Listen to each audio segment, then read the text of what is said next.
Antes de nós começarmos a reflexão de hoje, eu quero pedir que você faça uma providência, tome uma providência. É bem rapidinho, não leva mais do que 30 segundos. Faça sua inscrição neste canal, deixe o seu like ou dislike se você não gostar da mensagem.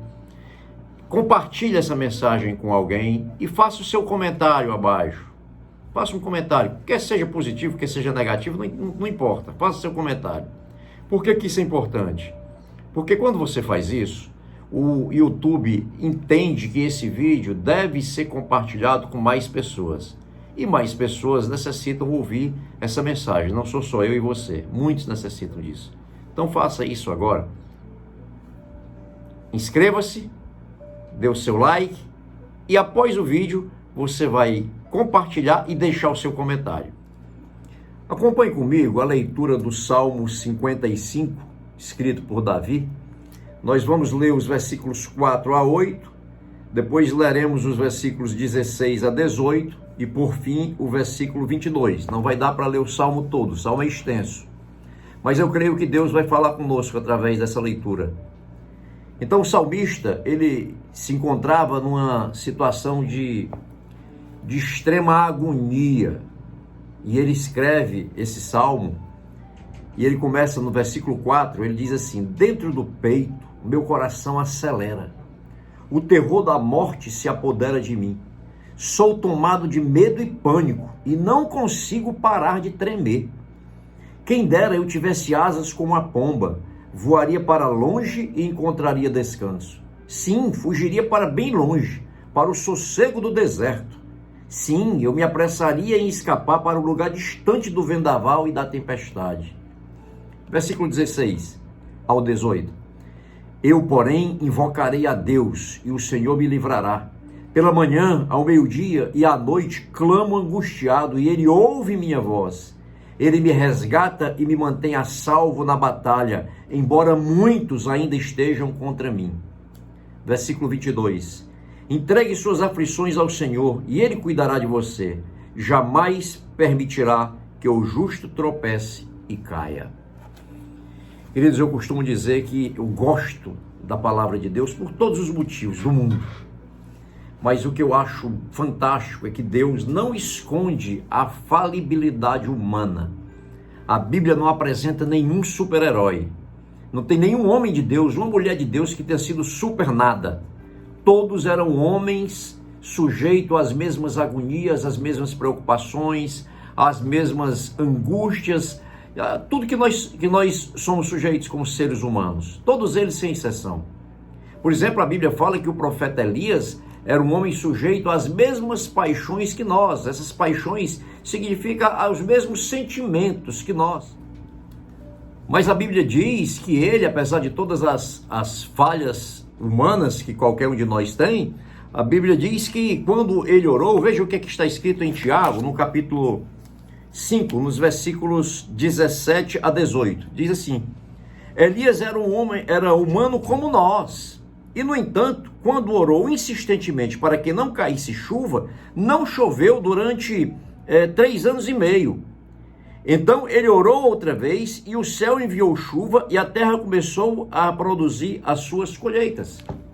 Ou seja, um homem sujeito a qualquer outro sentimento humano, mas um homem que exercitou a sua fé, apesar de sua falibilidade, ele exercitou a sua fé e ele orou a Deus e pediu para não chover e não choveu, e depois ele orou a Deus e pediu para que a chuva caísse e a chuva passou a cair a partir da oração daquele homem. 3 anos e meio sem chover, respondendo a oração de Elias, Deus respondendo a Elias, e 3 anos e meio chovendo, Deus respondendo a Elias. Veja o sentimento novamente do salmista, do Salmo 55, nos mesmos versículos que nós lemos. Ele diz: dentro do meu peito, meu coração acelera e o terror da morte se apodera de mim.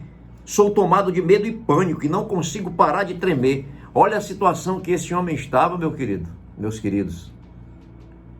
Ele estava com tanto pânico, com tanto medo, com tanta agonia, que ele tremia compulsivamente, ele não conseguia parar de tremer. Você imaginou uma situação dessa? Eu imagino que isso aqui era uma depressão, ou pelo menos um começo de uma depressão. Na verdade, um começo de uma depressão. Ele diz assim: quem dera que eu tivesse asas como a pomba, voaria para bem longe e encontraria descanso. Sim, eu fugiria para bem longe, para o sossego do deserto, eu escaparia para um lugar onde ninguém me encontrasse, em outras palavras. Talvez você esteja se sentindo assim nessa tarde. Talvez você esteja desejando asas como as asas de pomba, para que você possa fugir de tudo que está lhe afligindo, você possa ficar longe de todos esses problemas. Mas eu quero dizer para você que o que a Bíblia nos diz não é que precisamos de asas de pombas, nós precisamos de asas como de águias. Várias vezes a Bíblia nos compara a águias, e a águia é uma ave fantástica. Entre as muitas características dela, uma que eu quero dizer é que ela enfrenta as tempestades. Geralmente as aves, elas se escondem durante uma tempestade, os pássaros se escondem. A águia não. A águia, ela enfrenta a tempestade até estar voando acima das nuvens. Quando ela está acima das nuvens, ela tem paz e ali ela tem uma visão privilegiada. Assim é a águia. Então nós necessitamos de asas como de águias, para que nós possamos enfrentar todas essas tempestades que se nos apresentam e estarmos acima disso, confiantes em nosso Deus. E o que é que Davi diz a partir do versículo 16? Ele diz: eu, porém, invocarei ao Senhor e ele me livrará. Eu vou clamar a Deus de manhã, ao meio-dia, à noite. Eu clamo angustiado, ele diz. Mas ele também diz assim: e ele ouve a minha voz. Ele me resgata e me mantém a salvo na batalha, embora muitos ainda estejam contra mim. Olha que coisa linda. Ele era perseverante, ele diz assim: eu clamo a Deus, eu vou invocar a Deus, eu vou chamar a Deus, eu vou gritar por Deus. Isso é um clamor. Não é simplesmente falar. Clamor é quase que um grito. Ele diz: eu vou clamar a Deus, eu vou clamar de manhã, eu vou clamar ao meio-dia, eu vou clamar à noite, mas eu vou clamar toda hora, eu vou falar com Deus e Deus vai me ouvir. Ele tinha essa convicção. Ele diz assim: ele me ouve, ele ouve a minha voz. Queridos, Deus ouve a sua voz. Deus é Deus, ele escuta a tua voz. E ele diz assim: Davi, ele me resgata e me mantém a salvo na batalha, embora muitos ainda estejam contra mim. Da mesma forma você pode dizer: esse nosso Deus maravilhoso, esse Jesus maravilhoso, ele também nos resgata, nos mantém a salvo das batalhas. Ele nos dá um novo ânimo, como ele deu ao Davi nessa ocasião, e em tantas outras, A vida desses homens de Deus, assim como as nossas, geralmente também é cheio de altos e baixos, é a falibilidade humana. Mas nos momentos em que as coisas estão no momento da baixa, a fé prevalece, a perseverança prevalece. A decisão de clamar a Deus, de buscar a Deus, vai fazer toda a diferença nos nossos sentimentos. Pode até ter tido o início de uma depressão aqui para Davi, mas essa depressão não se instalou no coração dele, não se instalou na mente dele. Da mesma forma conosco, você pode até estar com o início de depressão, mas a partir desse testemunho de Davi, não deixe que ela se instale no seu coração.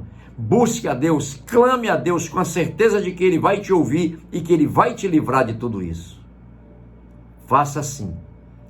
Esses exemplos que a Bíblia nos dá, era para que nós possamos tomar atitudes a partir deles e confiarmos em Deus. Perseverança é a palavra-chave para a fé. Perseverança. Que Deus nos abençoe em nome de Jesus.